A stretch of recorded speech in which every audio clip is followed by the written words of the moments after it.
এই 10 বছর কেন 15 বছর হয়ে গেল যে সরকার চলছে, এই সরকার শুধু হাওয়া দিয়ে যাচ্ছে। চাকরির ক্ষেত্রে যে কোনো ক্ষেত্রে কাটমানি ছাড়া তো কিছু হচ্ছে না। তার মানে হচ্ছে দীর্ঘদিন যদি কোনো দল থাকে সে ব্যভিচারী হয়ে যায়।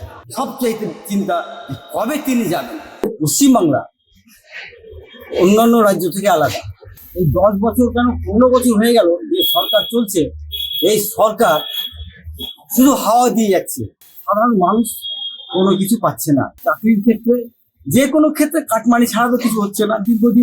দীর্ঘদিন থাকার ফলে এরা বিশেষ করে মান মর্যাদা ক্ষুণ্ণ হচ্ছে, গুন্ডামি করছে, আর নারী মায়েদের কোনো নিরাপত্তা দিচ্ছে না।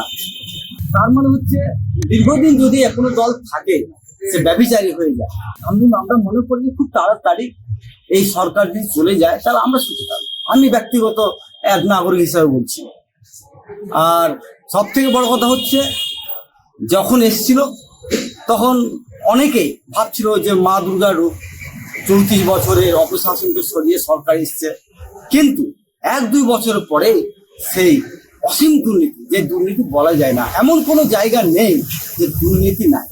তাই এখন আমরা আমাদের সবচাইতে চিন্তা কবে তিনি যাবেন, তাহলে আমরা একটা স্বস্তি পাবো, যাতে করে সাধারণ মানুষ ঠিকভাবে চলাফেরা করতে পারে। মানুষের যে এখন যে পরিস্থিতি, পরিবেশ, মানুষ ভরসা করতে পারছে না কখন কি হয়ে যাবে। তার জন্য আমরা সমস্ত বাঙালি এবং পশ্চিমবাংলার বঙ্গবাসীকে বলবো যে যেন আমরা এই সরকারকে সরিয়ে অন্য কোনো সরকার, যে সরকার আমাদের নিরাপত্তা, সুরক্ষা এবং সুযোগ সুবিধা করে দিবেন, চাকরির ক্ষেত্রে, ব্যবসার ক্ষেত্রে, সমস্ত সুযোগ সুবিধা কৃষকের ক্ষেত্রে, তাকেই আমরা চাই।